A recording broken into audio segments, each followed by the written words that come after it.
ठीक है, तो we are starting with something very different.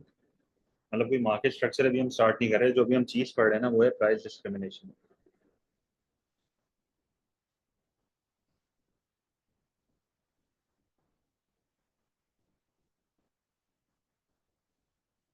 सही है ना। What is price discrimination?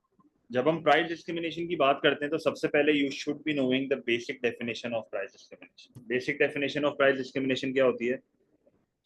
Charging different prices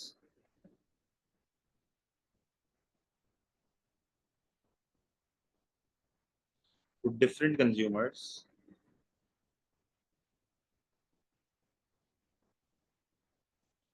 for the same product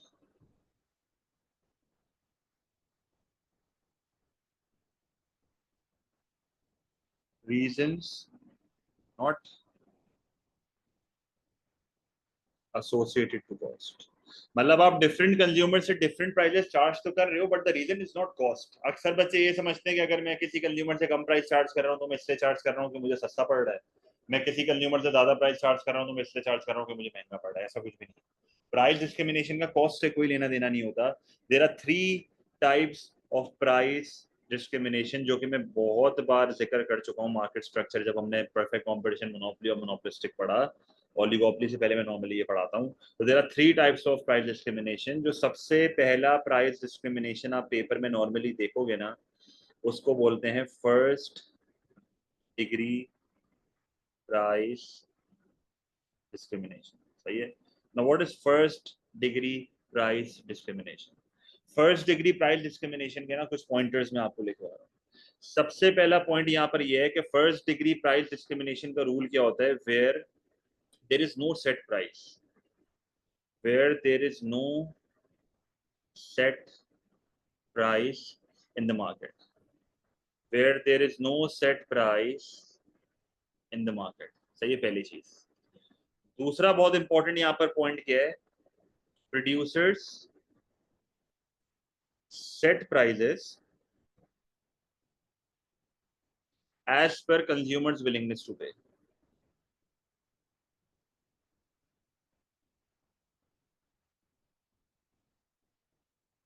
अब इस स्टेटमेंट का क्या मतलब है? इस स्टेटमेंट का यहाँ पर मतलब ये है कि जितनी तुम्हारी विलिंगनेस होगी उतना तुम्हें चार्ज किया जाएगा। अब इसका एक टेबल ही बना के आपको समझाना चाहूंगा। Basically we are discriminating on the basis of the willingness of consumers। So basically we will charge a higher price when demand is inelastic, क्योंकि inelastic में you have a higher willingness to pay, and lower price where demand is elastic। Why? Because elastic में आपकी willingness to pay कम होती है। सही है। तो basically होता यहाँ पर क्या है कि there is no set price, मतलब कोई सेट प्राइस नहीं है, कोई सेट यहाँ पर प्राइस नहीं है। हम यहाँ पर जो डिस्क्रिमिनेशन कर रहे हैं ना वो बहुत डिफरेंट हो रही है यहाँ पर। ये चीज अच्छा, बेसिकली अब ये होती कैसे, आप जरा देखना। तो बेसिकली आप कर क्या रहे हो? अब मैं आपको ना टेबल बना के समझा रहा हूँ, अब सुनना जरा गौर से। भाई फॉर एग्जांपल जूस की एग्जांपल ले लेते हैं। सही है। अब जूस की एक विलिंगनेस होगी टू पे, एक एक्चुअल प्राइस होगी, और ये आपका होगा कंज्यूमर सरप्लस, क्योंकि willingness minus actual is consumer surplus. You should be knowing this. सही, बड़ी बेसिक सी बात है। अब देखो मल्टीपल जूसेस हैं, जैसे 1 हो गया, 2 हो गया, 3 हो गया, 4 हो गया, 5 हो गया, 6 हो गया। तो these are the quantities of juice, right? And the actual price of juice is $5।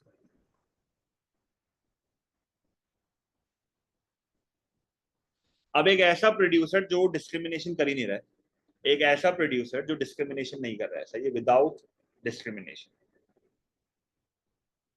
Without discrimination.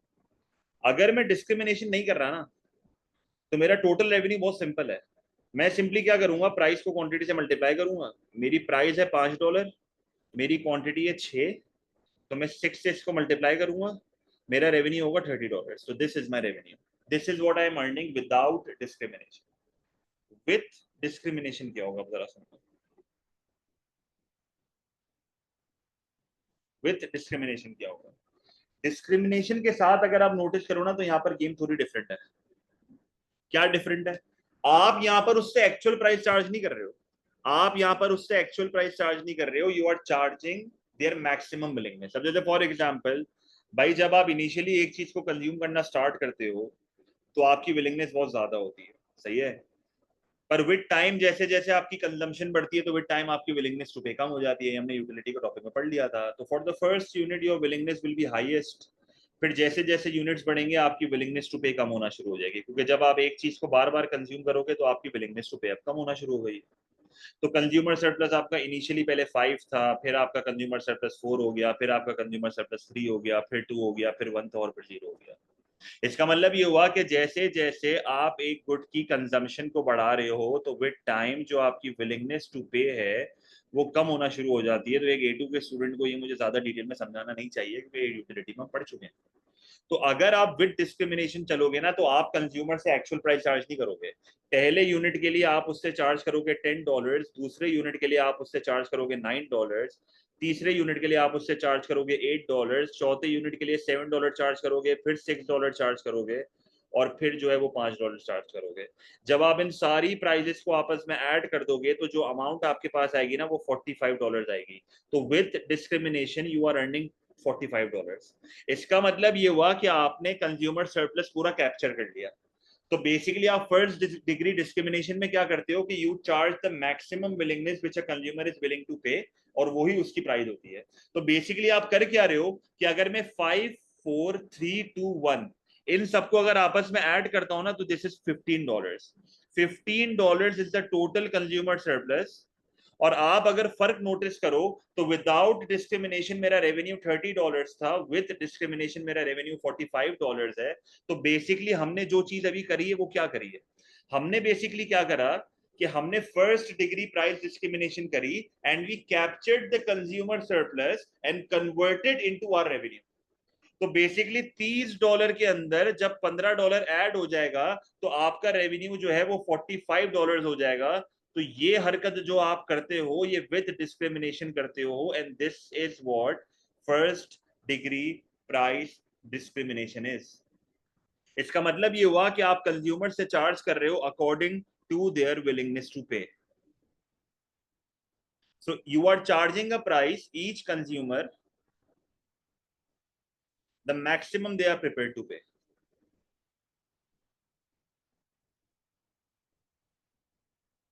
सही है। तो विद डिस्क्रिमिनेशन हम बेसिकली क्या कर रहे हैं? चार्जिंग कंज्यूमर्स द मैक्सिमम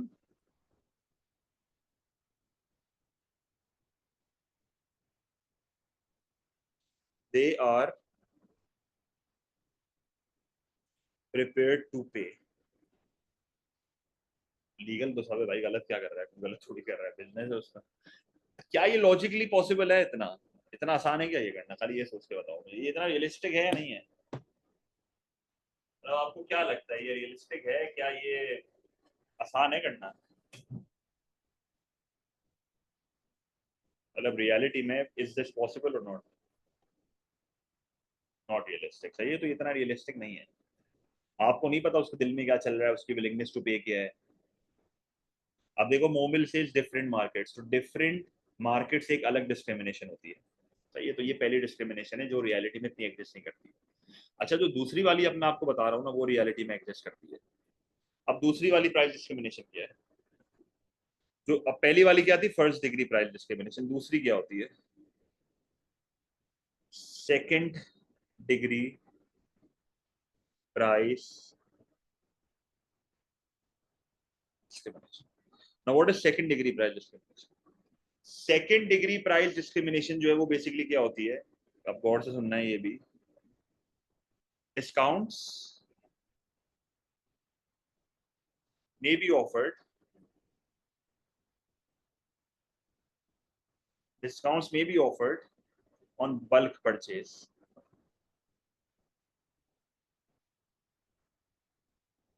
सही, या बल्क वैल्यू। तो बेसिकली आप क्या कर रहे हो? Discounts are given on total value which causes AR, which is price, to fall. सही, तो बेसिकली क्या हुआ कि price is same for all units. मतलब तुम हर यूनिट के लिए प्राइस तो सेम चार्ज कर रहे हो, पर तुम क्या कर रहे हो कि ओवरऑल जो तुम्हारा एवरेज रेवेन्यू है ना, वो वेरी करता है based on the total value, of purchase. अब इसका मतलब क्या है, जरा सुनना। जैसे फॉर एग्जाम्पल मेरे पास एक कस्टमर आया, मैंने सही मेरे पास ना, फॉर एग्जाम्पल, अब जरा गौर से सुनना ये हो क्या रहा है। एक छोटी सी मिसाल दे रहा हूँ आपको भाई। फॉर एग्जाम्पल मेरे पास एक कस्टमर आया, सुनना जरा गौर से। मेरे पास एक कस्टमर आया, उसने बोला कि यार मुझे ना $5 के 10 यूनिट्स चाहिए। तो what is the total amount he paid? $50। उसने टोटल अमाउंट कितनी थी? $50। फिर मेरे पास एक कस्टमर आया, उसने बोला मुझे $5 के ना 100 यूनिट चाहिए। What is the total amount this customer paid? $500। तो मुझे इस पर रहम आ गया। मैंने बोला एक काम कर, अगर तुम उससे $500 का सामान ले रहा है ना, अब जरा सुनना ये हो क्या रहा है, बहुत इंपॉर्टेंट चीज बता रहा हूँ। यहाँ पर अगर मैं अपना एवरेज रेवेन्यू निकालूंगा ना यहाँ पर, तो एवरेज रेवेन्यू क्या होगा? Average revenue is total revenue divided by quantity. मेरा टोटल रेवेन्यू यहाँ पर $50 है, मेरी क्वांटिटी यहाँ पर 10 है, तो मेरा $5 दिया रहा है, क्योंकि मैंने डिस्काउंट नहीं दिया। आपने कोई डिस्काउंट नहीं दिया, आपने कुछ भी नहीं दिया, your average revenue will be equal to price. पर अगर फॉर एग्जाम्पल मैं उसको कहता हूँ कि you will pay the 90% amount, you won't pay the full 100%, you will pay the 90% amount. इसका मतलब the consumer is actually paying $50 or for $50. Why? Because उसको मैंने 10% का डिस्काउंट दे दिया। अब अगर मैं अपना एवरेज रेवेन्यू निकालूंगा तो वो total revenue divided by quantity तो होगा, पर मेरा टोटल रेवेन्यू 450 है, मेरी क्वांटिटी जो है वो यहाँ पर 100 है, तो मेरी अमाउंट जो यहाँ पर बन रही है वो $4.5 बन रही है। Now my average revenue is not equals to price. This is the first scenario where your average revenue is not equals to price, because this is your average revenue and this is your price. इसका मतलब जब आप एक customer को bulk discount दे देते हो तो आपका एवरेज रेवेन्यू प्राइस के इक्वल नहीं होता। तो यहां पर मैंने क्या लिखा हुआ है? Price is same for all units but average revenue varies based on the total value of purchase. समझ आया? तो बेसिकली जो बल्क डिस्काउंट्स होते हैं ना, वो सेकंड डिग्री प्राइस डिस्क्रिमिनेशन होती है कि एक कस्टमर तुमसे आगे ज्यादा माल खरीद रहा है, तुम उसको बल्क डिस्काउंट दे रहे हो, टोटल बिल पे डिस्काउंट दे दिया। तो जब टोटल बिल पे डिस्काउंट दे दिया तो एवरेज रेवेन्यू कम होगा ना प्राइस से।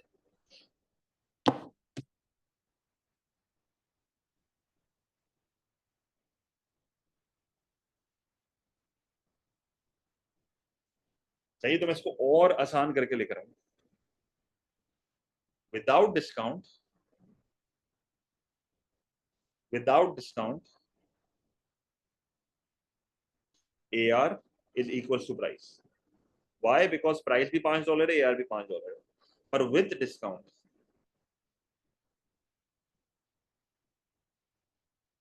AR 5 $4.5 हो गया, प्राइस $5 ही है। Why would a business do this? भाई बिजनेस इसलिए करता है ताकि उसकी सेल्स रेवेन्यू बढ़े। बल्क पे खेल रहा है वो, रेवेन्यू उसका फॉल थोड़ी हो रहा है। मुझे एक चीज बताओ, अगर मैं उसको बल्क डिस्काउंट नहीं देता तो वो मुझसे 100 यूनिट खरीदता भी क्यों? मैंने उसको बल्क डिस्काउंट पे तो लालच दी कि भाई मैं बल्क डिस्काउंट दूंगा, 100 यूनिट ले लो। मैं आपको बल्क डिस्काउंट दूंगा, आप 100 यूनिट ले लो। समझ आई बात?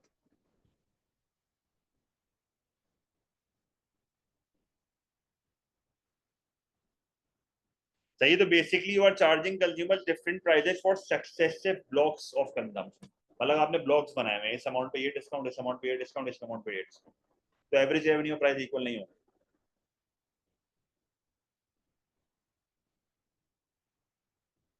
अब ये जरा सुनना, जो अब समझा रहा हूँ ना, वो सबसे इंपॉर्टेंट डिस्क्रिमिनेशन है। सबसे बड़ी डिस्क्रिमिनेशन ये होती है आजकल के टाइम पे। अब सुनना जो बता रहा हूँ। अब कौन सी है? देखो ये हमारी थी सेकंड डिग्री ना, अब हमारी कौन सी आएगी?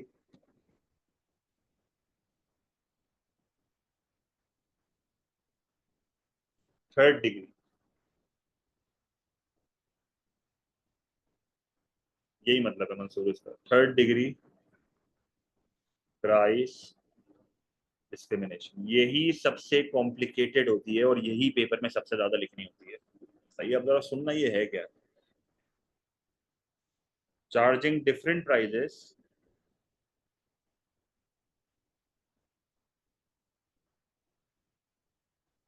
इन different markets.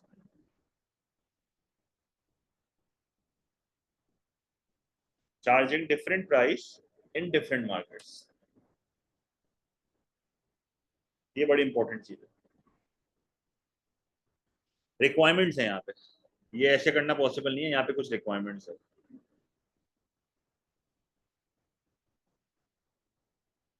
What are the requirements behind this? पहली requirement, markets can be differentiated, quite obvious. सही है, सही है। Resale is not, resale is not possible.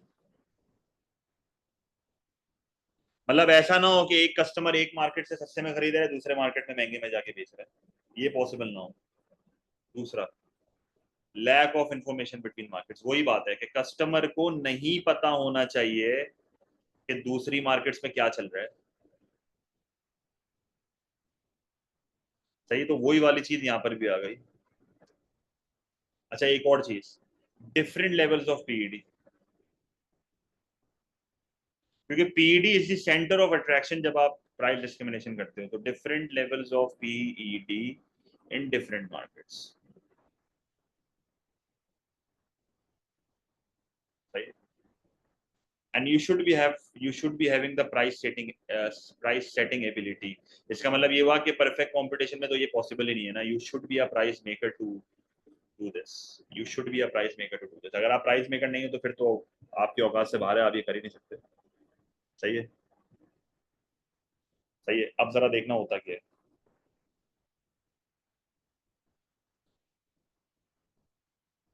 अब डायग्राम देखो, बना रहा हूँ एक।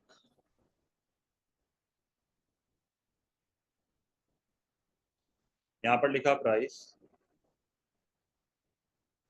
यहाँ पर लिखा quantity and this is order. मैंने एक डिमांड कर्व बनाया जो कि इनइलास्टिक है।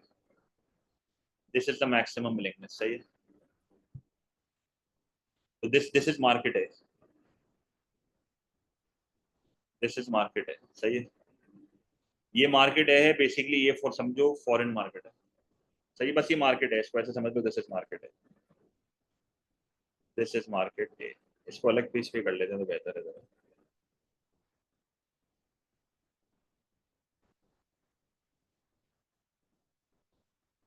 दिस इज मार्केट है, एंड अज्यूम करो this market is a foreign market. क्या आपकी फॉरेन मार्केट्स भी होती हैं आपकी? This is a foreign market. सही, फॉरेन की स्पेलिंग सही लिखी है मैंने? फॉरेन की स्पेलिंग क्या होती है? फॉरेन की स्पेलिंग लिख के दिखाना जरा, कंफ्यूज हो गया मैं। ई आई होता है या आई ई होता है? ई आई है, अच्छा ई आई, अच्छा फॉरेन मार्केट। अच्छा फॉरेन, ये मेरी फॉरेन मार्केट है, और एक और मैं यहाँ पर मार्केट बना रहा हूँ। सही है, एक और यहाँ पर मैं मार्केट बना रहा हूँ। और ये जो अब मेरी मार्केट है ना, ये कौन सी मार्केट है? ये हमारी मार्केट है जिधर हमारे प्रोडक्ट की डिमांड इलास्टिक होगी। तो यहाँ पर मैंने लिखा प्राइस, यहाँ पर मैंने लिखा क्वांटिटी, दिस इज ओरिजिन, यहाँ पर मेरा डिमांड का इलास्टिक बना हुआ। सही है, तो ये एक और मेरी मार्केट है, दिस इज मार्केट बी, और ये डोमेस्टिक मार्केट है। ये कौन सी मार्केट है? Domestic market. अब ये दो मार्केट्स हो गई। एक मार्केट में मेरे प्रोडक्ट की डिमांड इज इनइलास्टिक, एक मार्केट में मेरे प्रोडक्ट की demand is elastic, conditions meet हो रही हैं। अब एक और तीसरा डिमांड कर्व मैं बना रहा हूँ जो कंबाइंड डिमांड कर्व होगा। कौन सा डिमांड कर्व होगा? Combined demand curve. This is a combined demand curve जो मैं यहाँ पर अभी बनाऊंगा। प्राइस, क्वांटिटी, ये वाला ग्राफ पेपर में मैं बच्चों को मना ही करता हूँ बनाने का। मैं जो भी एक और ग्राफ बनाऊंगा ना वो मैं बनवाऊंगा आपसे पेपर में, ये वाला नहीं बनवाऊंगा। This is A plus B. अब जब देखो अब क्या होगा जरा गौर से देखना। ये एक मार्केट है, मार्केट ए में you are charging a price which is this. सही है, मार्केट बी में you are charging a price which is for example ये। अब देखो दो मार्केट के सेगमेंट्स बन गए हैं। एक आपका सेगमेंट है मार्केट ए का, जो कि इनइलास्टिक है, और एक आपका मार्केट सेगमेंट है बी का जो कि इलास्टिक है। तो बेसिकली आपने अपनी दो मार्केट्स बना दी हैं। आपने क्या बना दी है? अपनी दो मार्केट्स। एक आपका डिमांड कर्व जो है वो थोड़ा सा स्टीपर है, और एक आपका डिमांड कर्व जो है वो थोड़ा सा फ्लैटर है। अब ये डिमांड कर्व बेसिकली ये शो कर रहा है कि हम दो अलग मार्केट्स में दो अलग प्राइसेस चार्ज कर रहे हैं। इसको अगर मैं थोड़ा सही बनाऊं ना, और थोड़ा फ्लैटर में इसको जानबूझ के कर रहा हूँ, दो अलग मार्केट्स में we are charging a different price. दो अलग मार्केट्स हैं, वहां पर हम अलग अलग प्राइसेस चार्ज कर रहे हैं। तो बेसिकली आपका डिमांड कर्व ना ब्रेक हो जाता है दो हिस्सों में। आपका डिमांड कर्व दो हिस्सों में टूट जाता है। अब आपका डिमांड कर्व दो हिस्सों में क्यों टूटा है? क्योंकि आप एक सेगमेंट में अलग प्राइस चार्ज कर रहे हो, एक सेगमेंट में अलग प्राइस चार्ज कर रहे हो। सही है। तो बेसिकली यहां पर आप कर क्या रहे हो? आप डिस्क्रिमिनेट कर रहे हो बिटवीन टू मार्केट्स। आप बेसिकली क्या कर रहे हो कि मार्केट ए में हायर प्राइस चार्ज कर रहे हो। सही है। एज अ प्राइस, मैं देखो भी एक और ग्राफ बनाऊंगा, इससे ही और क्लियर हो जाएगा। As a price discriminating, as a price discriminating firm, they will charge higher price in A, higher price in A and lower price in B. सही है। तो this is how you are discriminating between markets. सही है। तो basically ये कौन करता है? इसकी सबसे बड़ी एग्जांपल मैं अगर आपको दूं ना, ये उसकी है, नुसरत की। ये जो स्टेक बड़ा बीच में चली जाता है, वो नमक जो फेंकता है, ये करता है ये। इसकी दो मार्केट्स हैं। इसकी एक मार्केट दुबई की है, और इसकी एक मार्केट तुर्की की है। ये क्या करता है? तुर्की में ना इसके जैसे बहुत बैठे हुए हैं। तुर्की में इसके जैसे बहुत बैठे हुए हैं। तुर्की में इसकी डिमांड इलास्टिक में, और तुर्की में ये इतना चलता भी नहीं है। जितना ये दुबई में चलता है ना, इतना ये तुर्की में नहीं चलता। भले तुर्की में इसके पास कस्टमर ज्यादा होंगे, पर तुर्की में he charges a much lower price than he charges in Dubai. इसने दो अलग मार्केट्स अपनी बनाई हुई है। तुर्की में ये लो प्राइस चार्ज कर रहा है अपने स्टेक्स के लिए, और दुबई में ये हाई प्राइस चार्ज कर रहा है अपने स्टेक्स के लिए। तो ये बेसिकली कौन सी प्राइस डिस्क्रिमिनेशन कर रहा है? ये थर्ड डिग्री प्राइस डिस्क्रिमिनेशन कर रहा है। ये कौन सी डिस्क्रिमिनेशन कर रहा है? Third degree price discrimination. ये करते हैं हमारे टीचर्स। ये मैं आपको मैं नहीं करता। मैं नहीं करता ये, मैं आपको वादा करके बता रहा हूँ, ये मैं नहीं करता। ये हमारे टीचर्स करते हैं। बाहर का नंबर होगा तो फीस ज्यादा होगी, पाकिस्तान के बच्चे होंगे तो फीस कम होगी। डोमेस्टिक मार्केट में लो प्राइस चार्ज कर रहे हैं, फॉरेन मार्केट में हाई प्राइस चार्ज कर रहे हैं। डोमेस्टिक मार्केट में रुपीस में फीस चार्ज हो रही है, और फॉरेन मार्केट्स में डॉलर में फीस चार्ज हो रही है। काफी टीचर के आप फॉर्म्स देखोगे ना, तो they are charging for example 10K for Pakistani students, and they are charging $50 for foreign students. इसको भी कहते हैं थर्ड डिग्री प्राइस डिस्क्रिमिनेशन। ये भी थर्ड डिग्री प्राइस डिस्क्रिमिनेशन है। ये बहुत मैं आपको अपनी फील्ड से रिलेटेड एग्जांपल बता रहा हूँ। ले रहे, तो ये भी एक प्राइस डिस्क्रिमिनेशन है जो बहुत कॉमन है। ले रहे चीज। तो बेसिकली आप, अच्छा एक और इसकी मिसाल है, एक और इसकी मिसाल है जो ये कौन करता है ये। एक और इसकी एग्जांपल थी, मैं रुको, मेरे पास शायद आईपैड पे लिखी हुई है, मुझे याद नहीं आ रही।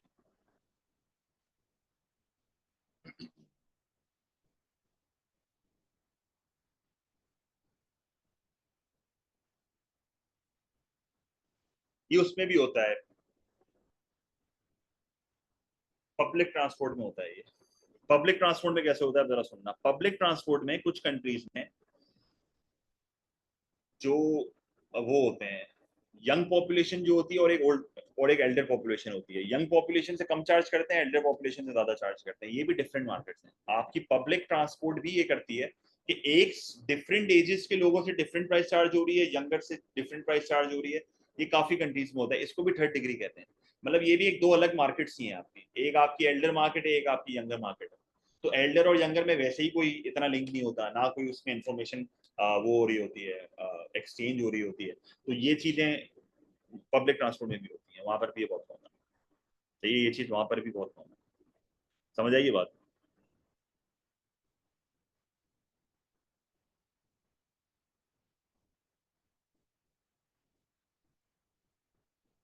सही। तो बेसिकली ऑल इन ऑल अगर मैं इसको समराइज करूँ ना, तो बेसिकली इसमें हुआ क्या है, अगर मैं फुल इसकी समरी दे दूं। सबसे इंपॉर्टेंट थर्ड डिग्री है, पेपर में यही आता है सबसे ज्यादा। अब देखो बेसिकली अब हो क्या रहा है। एक डायलॉग आपके लिए लिख रहा हूँ, बहुत इंपॉर्टेंट। द कंबाइंड ये करते क्यों है, इसकी मैं आपको रीजन बता रहा हूँ. The combined total of the profits made, the combined totals of the profits made in the domestic and foreign markets will exceed the profit. ये एक बार वापस पढ़ना जब मैं पूरा लिख रहा हूँ. Will exceed the profit made if the same price had been charged for all sales. अब पढ़ो ये line. The combined total of the profits made in the domestic and foreign markets will exceed the profit made if the same price had been charged for all sales. अगर मैं अपनी दोनों markets में same price charge करता ना, तो मैं उतना पैसा नहीं कमाता जो मैं अभी कमाऊंगा, अगर मैं डोमेस्टिक और फॉरेन मार्केट्स को डिफरेंशिएट कर देता हूँ. तो बेसिकली एक इंडिविजुअल, एक बिजनेस या इवन पब्लिक ट्रांसपोर्ट अगर ये कर रही है तो ये सिर्फ इसलिए कर रही है उसको अपना रेवेन्यू बढ़ाना है. तो ऑल इन ऑल अगर हम इसको समराइज करें ना, तो बेसिकली डिस्क्रिमिनेशन का जो मकसद पूरा होता है ना, वो ये होता है कंज्यूमर सरप्लस का गेम होता है. सारा कंज्यूमर सरप्लस का गेम है.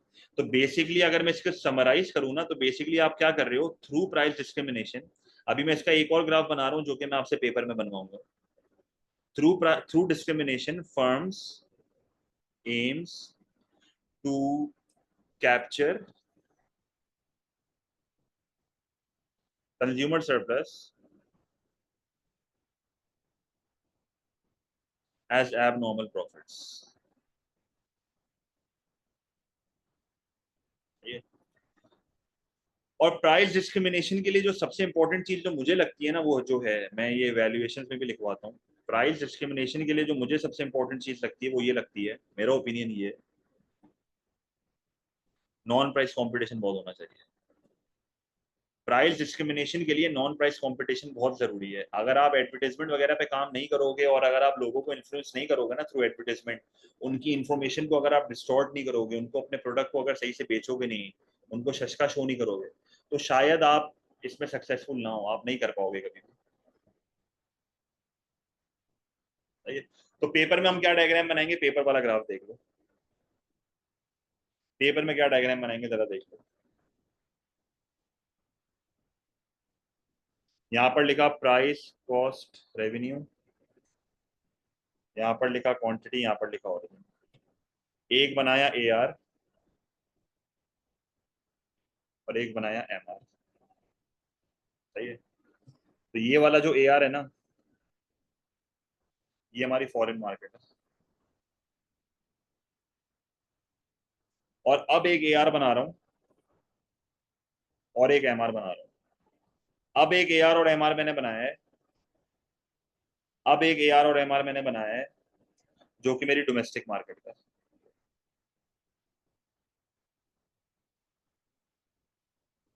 सही है. इन दोनों के बीच में यहाँ पर जो दोनों के एमआर इंटरसेक्ट कर रहे हैं ना, यहाँ पर एक एमसी बना दो. अब मैं एमसी वो नॉर्मल वाला नहीं बना रहा, थोड़ा स्ट्रेट लाइन एमसी बना रहा हूँ, वरना डायग्राम अजीब सी हो जाएगी. यहाँ पर मैंने एक एमसी बनाया, यहाँ पर मैंने मार्क कर दिया equilibrium E. This equilibrium E is MC is equals to MR. सही है. फिर इस MC is equals to MR से आप एक क्वांटिटी निकालो. दोनों एमआर एक ही एमसी से इंटरसेक्ट कर रहे हैं. सही है. यहां से आपने एक क्वांटिटी निकाली,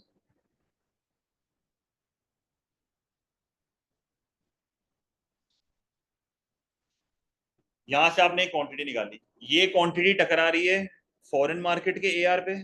तो एक प्राइस तुमने निकाली फॉरेन मार्केट की, तो यहां पर मैं लिख रहा हूं पी एफ, तो दिस इज फॉरेन मार्केट. और एक तुम्हारा एआर है डोमेस्टिक मार्केट का, तो एक प्राइस तुम्हारी निकली डोमेस्टिक मार्केट की, जैसे दिस इज पीटी. आप देखो पीएफ और पीटी का फर्क. Price in foreign markets is high while price in domestic markets is low. So this is how you are applying this concept over here.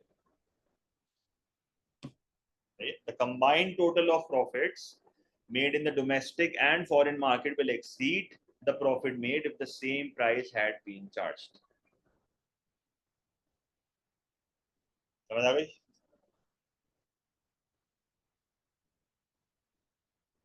वापस steps बता रहा हूँ कैसे ग्राफ बना। पहले एक AR बनाया, फिर एक MR बनाया, फिर एक AR बनाया, फिर एक MR बनाया। ये दोनों जो MR इंटरसेक्ट करे ना, यहाँ पर एक MC बना दो, तो ये हो जाएगा MCT इक्वल्स टू MR। फिर यहाँ से क्वांटिटी की लाइन निकालो, उसको ऊपर ले जाओ, एक प्राइस यहाँ से आएगी, एक प्राइस यहाँ से आएगी।